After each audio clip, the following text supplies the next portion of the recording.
इस वक्त की बड़ी खबर आपको बता दें, आतंकी डॉक्टर उमर का नया वीडियो सामने आया है और धमाके से पहले डॉक्टर उमर ने बनाया था इस वीडियो को। वीडियो में सुसाइड बॉम्बिंग की पैरवी वो कर रहा है। फरीदाबाद में छापेमारी के बाद इस वीडियो को बनाया गया था। वीडियो में जिहादी मानसिकता के बारे में बता रहा है उमर। तो एक के बाद एक व्हाट्सएप चैट हो, कॉल्स हो या फिर ये वीडियोज हो, ये जो तमाम कड़ियां अनसुलझी सी हैं उनको जोड़ने का काम कर रही हैं और शादी के तार कहां तक जुड़े हुए हैं उसके लिए पुख्ता सबूत। अब ये जो वीडियो सामने आया है, इस वीडियो में उमर शहीद होने की वकालत करता दिखा, यानी कि उमर जिहादी मानसिकता के बारे में बात करता हुआ नजर आया, उसको समर्थन देता हुआ खासतौर पर नजर आया। वीडियो में सुसाइड बॉम्बिंग की पैरवी, जो अक्सर आपने कई आतंकियों को देखा होगा कि कैसे सुसाइड बॉम्बर्स को प्लांट किया जाता है। राहुल डबास जुड़ गए हैं ज्यादा जानकारी के साथ। राहुल, जिस तरीके से लगातार आप जिस दिन ब्लास्ट भी हुआ उसके अगले दिन भी हम आपसे कनेक्ट हुए तो और आप कह रहे थे सुसाइड बॉम्बिंग ही है, और देखिए अभी वीडियो भी सामने आएगा जिसमें पैरवी करते हुए सुसाइड बॉम्बिंग की उमर नजर आ रहा है। निश्चित तौर से, क्योंकि एक टेक्निकल ब्रेन वॉश करने की कोशिश थी और संभावना ये है, हालांकि ये जांच के बाद पता चलेगा कि जो कमरा नंबर 13 है जहां से अमोनियम नाइट्रेट मिला है, उसी अल-फलाह यूनिवर्सिटी कमरा नंबर 13 में ही ये वीडियो बनाया गया होगा और ये वीडियो बाकायदा सर्कुलेट भी किया होगा ताकि कट्टरपंथी विचारधारा को प्रमोट किया जा सके, बढ़ाया जा सके। तो संभावना यही नजर आती है कि ये जो वीडियो बनाया गया ये ना सिर्फ डॉक्टर उमर की अपनी मनोदशा बयां करता है, बल्कि ये भी कि कैसे वो कट्टरपंथ को बढ़ावा देने की कोशिश कर रहा था और बाकी जो स्टूडेंट वहां पर थे, फैकल्टीज थी, उन्हें भी प्रमोट कर रहा था ताकि वो भी इसी रास्ते पर चले। जी बिल्कुल राहुल, और जिस तरीके से ये जो पूरा वीडियो सामने आया है, आप इसमें ये समर्थन तो कर रहा है, लेकिन इससे अब जो जांच में कितनी मदद मिलेगी? क्या और लोग भी इससे जुड़े हो सकते हैं? क्योंकि सुसाइड बॉम्बर्स को अक्सर बड़े हमले में इन्वॉल्व होते हुए हमने देखा है। हो सकता है कि इन्होंने और लोगों को प्लान किया हो। निश्चित तौर से, क्योंकि लगभग 5 राज्य हैं जहां पर टेरर मॉड्यूल को लेकर, डॉक्टर मॉड्यूल को लेकर के दबिश दी जा रही है। जिस वक्त हम ये रिपोर्ट, ये वीडियो न्यूज नेशन के दर्शकों को दिखा रहे हैं, इस वक्त भी अल-फलाह यूनिवर्सिटी फरीदाबाद से लेकर के जामिया ओखला में इन्फोर्समेंट डायरेक्टरेट की रेड चल रही है। तो इसके पीछे ना सिर्फ टेरर एंगल है, टेरर को सपोर्ट करना, कट्टरपंथ को बढ़ावा देने वाला एंगल है, बल्कि इसमें अंतर्राष्ट्रीय साजिश भी नजर आती है। और इसके अलावा जो फंडिंग है गल्फ के सहारे किस तरीके से चैनलाइज की गई, बांग्लादेश से लेकर पाकिस्तान से लेकर दुबई का कनेक्शन, उसमें तुर्की का कनेक्शन, तो एक बड़ी साजिश है। और इस वीडियो से काफी हद तक मदद मिलेगी कि ये टेरर मॉड्यूल किस तरीके से ब्रेन वॉश करता था, खासतौर पर उन स्टूडेंट्स का जो कश्मीर से वास्ता रखते थे और व्हाइट कॉलर जॉब में इन्वॉल्व थे। बिल्कुल राहुल, और ये बहुत ज्यादा खतरनाक समझ आता है क्योंकि न सिर्फ डॉक्टर्स की एक पूरी फौज तैयार की गई जो किस तरीके से एक के बाद एक जुड़ते चले गए और उनका ये कारवा बढ़ता चला गया, और अब ये वीडियो जिसके जरिए ब्रेन वॉश करके भी लोगों को इनके साथ जोड़ने की कोशिश की जा रही है। पूरा नेक्सस बहुत खतरनाक हो सकता था अगर इसका भंडाफोड़ ना होता। निश्चित तौर से बहुत खतरनाक था, क्योंकि इसके लिए अंतर्राष्ट्रीय एजेंसियों से मिलकर काम किया गया, जैसे मोहम्मद, लश्कर तौयबा, तुर्की की एजेंसी की बात करें, ISI की बात करें, कट्टरपंथी संगठन जो बांग्लादेश है उसे भी इसमें जोड़ लीजिए। उसके अलावा पोटेशियम नाइट्रेट जो गुजरात में मॉड्यूल आया था, जिसमें चरणामृत जो मंदिरों में दिया जाता है उसमें जहर मिलाने की कोशिश थी। उसके अलावा दिल्ली के अलावा जम्मू कश्मीर, कानपुर, लखनऊ, कई राज्यों में एक बड़ा नेटवर्क है, जिस नेटवर्क के जरिए एक साथ कई शहरों को टारगेट पे लिया जाना था। तो ये मान के चलिए एक बहुत बड़ी साजिश थी। जो विपिन रावत कहते थे पूर्व TDS की 2.5 वॉर फ्रंट, तो ये 0.5 वॉर फ्रंट है जो ऑपरेशन सिंदूर के बाद डरे हुए पाकिस्तान ने छेड़ने की कोशिश की। राहुल, इस वीडियो के जरिए अब कितनी मदद यहाँ पर जांच एजेंसियों को मिलने वाली है? क्योंकि कई व्हाट्सएप चैट सामने आई है, कई कॉल सामने आई हैं और ये जो तार हैं जुड़ते चले जा रहे हैं आसानी से। निश्चित तौर से काफी मदद मिलेगी, क्योंकि तार कई एंगल से जुड़ रहे हैं। पहला एंगल तो ये है कि सोशल मीडिया साइट्स का इस्तेमाल किया जाता था। दूसरा एंगल ये है कि कश्मीरी लड़कियों से हनी ट्रैप करवाया जाता था, यंग स्टूडेंट्स को लेकर उन्हें भी ब्लैकमेल किया जाता था।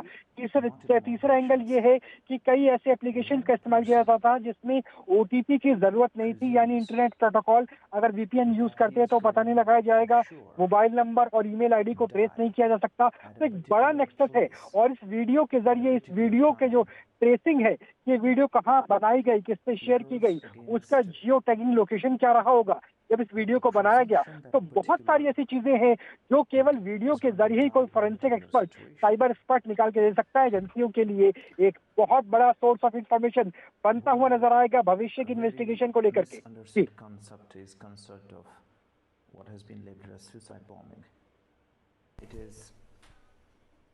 बिल्कुल, ये वीडियो जो है वो सामने आया है सुसाइड बॉम्बिंग की। इसमें पैरवी कर रहा था उमर और जिहादी मानसिकता के बारे में भी बता रहा है। और राहुल भी लगातार हमारे साथ बने हुए हैं।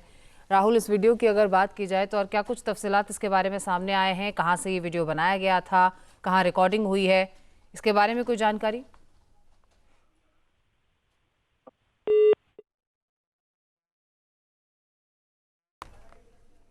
तो तस्वीरें हैं आपकी टीवी स्क्रीन पर। ये वीडियो है आतंकी उमर का, नया वीडियो है जो सामने आया है और धमाके से पहले का ये वीडियो बताया जा रहा है जिसे डॉक्टर उमर ने बनाया था। सुसाइड बॉम्बिंग की इसमें वो पैरवी करता हुआ नजर आ रहा है। फरीदाबाद में छापेमारी के बाद ये वीडियो बनाया गया था। जिहादी मानसिकता के बारे में भी उमर बता रहा है। आपको ये भी बता दें कि उमर की अगर बात की जाए तो वो कई और लोगों को भी सुसाइड बॉम्बिंग के लिए तैयार करने की कोशिश कर रहा था। कई लोगों को इसके लिए मनाने की कोशिश कर रहा था और बीते एक लंबे अरसे से वो इस बात की कोशिशें कर रहा था कि उसे कोई सुसाइड बॉम्बर मिले। लेकिन ऐन वक्त तक जब ऐसा नहीं हुआ तो उमर ने खुद को ही उड़ा लिया। फरीदाबाद में छापेमारी के बाद ये वीडियो बनाया गया था। आप देखिए जो बौखलाहट थी वो कैसे बढ़ती चली जा रही थी और इस वीडियो के जरिए तमाम उन लोगों को जो सुसाइड बॉम्बर बनाने की ये कोशिश कर रहा था उन लोगों को रीच आउट करने के लिए ये वीडियो बनाया गया। और फिर जिहादी मानसिकता के बारे में ही इस वीडियो में बताता हुआ उमर नजर आ रहा है। और जाहिर है कि इस वीडियो के जरिए उन तमाम लोगों तक ये पहुंच रहा था जिन लोगों को सुसाइड बॉम्बर बनने के लिए उकसा रहा था, जिन्हें जिहाद का हवाला दे रहा था।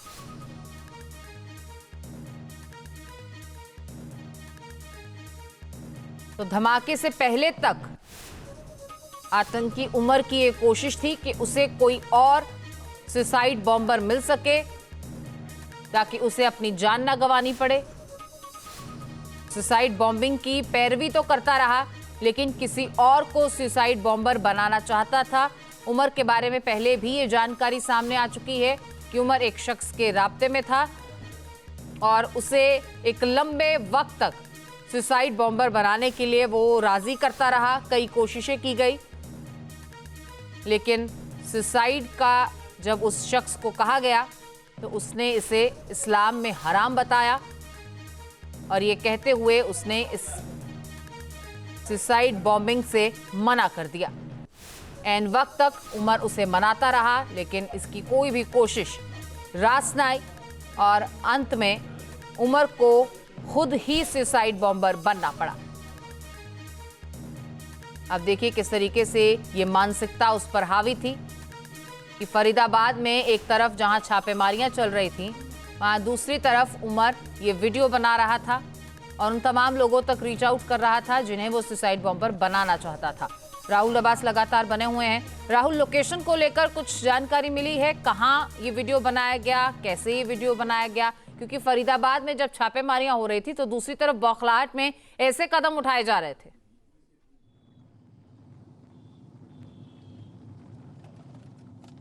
देखिए कई लोकेशन जो संभावित रूप से हो सकती है। पहली लोकेशन की बात करें तो रूम नंबर 13 अल-फलाह यूनिवर्सिटी जहां पर डॉक्टर उमर रहा करता था। उसके अलावा अल-फलाह यूनिवर्सिटी में काम करने वाले इलेक्ट्रीशियन की साली का मकान जो नूह के इलाके में था और नूह के डिस्ट्रिक्ट हेडक्वार्टर से टू बी प्रिसाइज 37 किलोमीटर दूरी पर था जहां वो 10 दिन तक रहा था। I-20 की गाड़ी भी वहीं रही थी। उसके अलावा तीसरी लोकेशन ये भी हो सकती है कि दिल्ली में ब्लास्ट करने से पहले उसने अपनी लोकेशन को चेंज की थी मुंबई एक्सप्रेसवे से लेकर के और एक मस्जिद में जाना, एक पार्किंग में जाना। तो ये भी संभावना है कि वहाँ भी किसी रूम के अंदर, किसी सेफ हाउस के अंदर इस वीडियो को बनाया गया था। लेकिन सबसे बड़ा सवाल यह है कि मंशा क्या थी डॉक्टर उमर की? तो संभावना यही है कि आतंकी उमर को ये अंदाज़ा था कि अब पर्दाफाश हो चुका है और जितने भी डॉक्टर मॉड्यूल है वो सब एक एक करके पकड़े जाएंगे। डोमिनो इफेक्ट है। अगर एक सिरे को डॉक्टर मुजम्मिल को जिस तरीके से जैश ए मोहम्मद के पोस्टर लगाने की CCTV के इल्ज़ाम के ऊपर जम्मू कश्मीर पुलिस ने पकड़ा। उसके बाद अल फलाह यूनिवर्सिटी का नाम सामने आया, दबिश की शुरुआत हो गई। तो ये मान के चलिए कि पूरा मॉड्यूल का पर्दाफाश होने वाला था और ऐसे में उसे डर था कि मैं भी पकड़ा जाऊंगा और बाकी लोग भी पकड़े जाएंगे। ऐसे में इस वीडियो के जरिए एक अपील है फिदाइन बनने की, अपील है लोन वुल्फ अटैक की, अपील है कि आपके पास जहां विस्फोटक है, जहां जा सकते हो फट जाओ।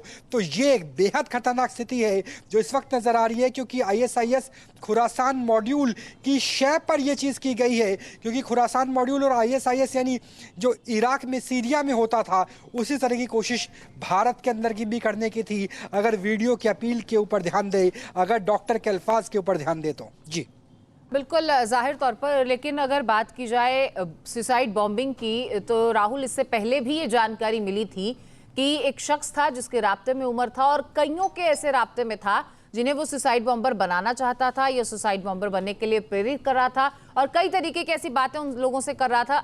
आखिरी वक्त तक भी उमर खुद सुसाइड बॉम्बिंग नहीं करना चाहता था।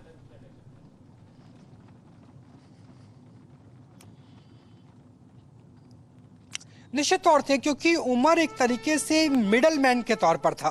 क्योंकि उकासा का जिक्र आता है 2022 में, जब डॉक्टर्स की एक पूरी टीम जाती है अंकारा यानी तुर्की के राजधानी। 2022 में ही एक पूरी पटकथा रची जाती है। उसके बाद जो अगर हम कश्मीरी स्टूडेंट्स की बात करें, खासतौर पर जब वो मेडिकल स्टूडेंट हुआ करता था 2017 से पहले, तब एक कट्टरपंथी इमाम का जिक्र आता है और उसके बाद जिक्र आता है अल फलाह यूनिवर्सिटी फरीदाबाद का, जहां पर फिलहाल ईडी की रेड की शुरुआत हो चुकी है। ये भी एक बड़ी ब्रेकिंग न्यूज़ है, क्योंकि ईडी की रेड दिल्ली में अल फलाह यूनिवर्सिटी के ट्रस्ट ऑफिस पे चल रही है, ओखला में, और दूसरा यूनिवर्सिटी कैंपस के अंदर भी चल रही है। कल पैमाइश भी देखने को मिली थी।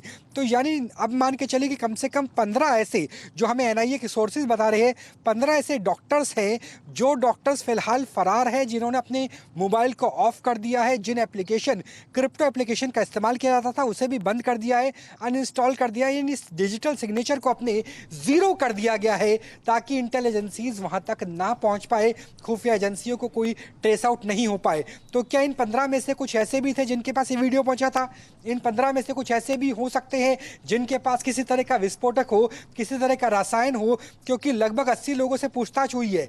200 स्टूडेंट, टीचर, फैकल्टी मेंबर और इंटर्न अभी रडार पर है और इसके अलावा 15 लोग गायब बताए जा रहे हैं। उन गायब जो डॉक्टर्स हैं, उन स्टूडेंट्स हैं, उनकी तलाश की जा रही है। तो निश्चित तौर से बहुत बड़ा नेक्सस था जिसका पटाक्षेप हो चुका है और डोमिनो इफेक्ट जिस तरीके से होता है कि एक पत्ता हटाओ तो ताश का पूरा ताजमहल गिर जाता है, वैसे ही ये आतंक का मॉड्यूल अब सर्वनाश होने की कगार पर है। जी बिल्कुल राहुल, अगर सोर्स की बात की जाए तो जाहिर है कि सोर्स उमर रहा, लेकिन डेस्टिनेशन पॉइंट्स क्या क्या रहे, कहां कहां ये वीडियो पहुंचा जिसका आपने भी जिक्र किया। और अगर डॉक्टर्स के इस पूरे मॉड्यूल की बात की जाए तो ना सिर्फ मेडिकल स्टाफ बल्कि हाई प्रोफाइल टेक्नीशियंस भी इस पूरे नेक्सस में जो है वो इन लोगों के साथ थे, जो टेक्निक का सहारा लेकर भी हर चीज़ को बहुत आसान और इस तरीके से उस चीज़ को डेवलप किया जा रहा था कि बीते कुछ महीनों से लगातार ये तमाम एक्टिविटीज़ जारी थी, लेकिन किसी की पकड़ में नहीं आई।